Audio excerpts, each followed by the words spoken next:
I'm at the Hangang Chachanga one of my favorite spots in Seoul, and just behind me is a pole, a light pole, and if you look carefully at it, you will see that it's sort of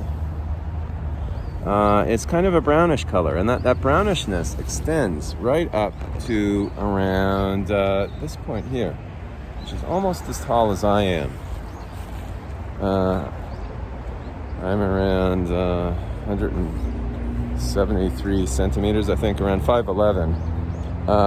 Now, if I walk a little bit over here in the opposite direction into this area where there's a creek which circumnavigates Yeouido, the modern, the very hyper-modern island where the National Assembly and two Trump Towers are. There's a little creek. The creek goes down, I don't know how many yards or meters that is exactly, but it must be around at least 5. And that is the normal water level that we have right now. Where you saw the marks on the pole, the ones that went almost as high as me, that is as high as the flooding was during the summer. There was very, very bad flooding here.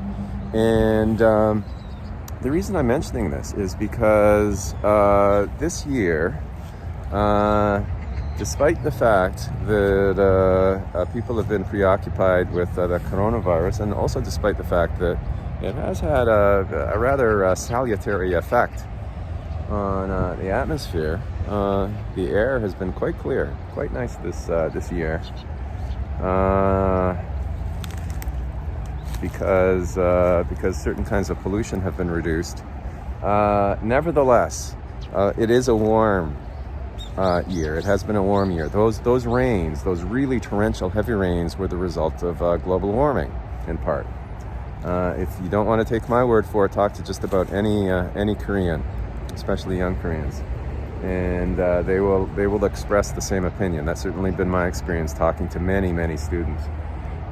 In any case, global warming is now accepted as a fact, and as well, if you'd like a further bit of anecdotal evidence, there was a mosquito in our bedroom last night. There's been a mosquito in our bedroom every night since last spring, and that again is a sign of warming. It's December the 5th, and normally Korea is much, it's cool here, but it's much colder.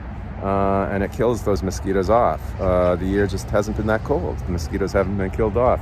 Now, the point that I'd like to drive at is in the midst of all the concern, all the real and understandable concern about the coronavirus, all the real and understandable concern about what's happening in U.S. politics, all the real and understandable concern that has occurred around Black Lives Matter, diversity issues, global warming is unfortunately taking something of a back seat, but its effects are real. They are still happening, and I hope a more kind of focused and effective discussion about that particular issue will happen sometime soon, because it's going to be the next big thing, catastrophe-wise.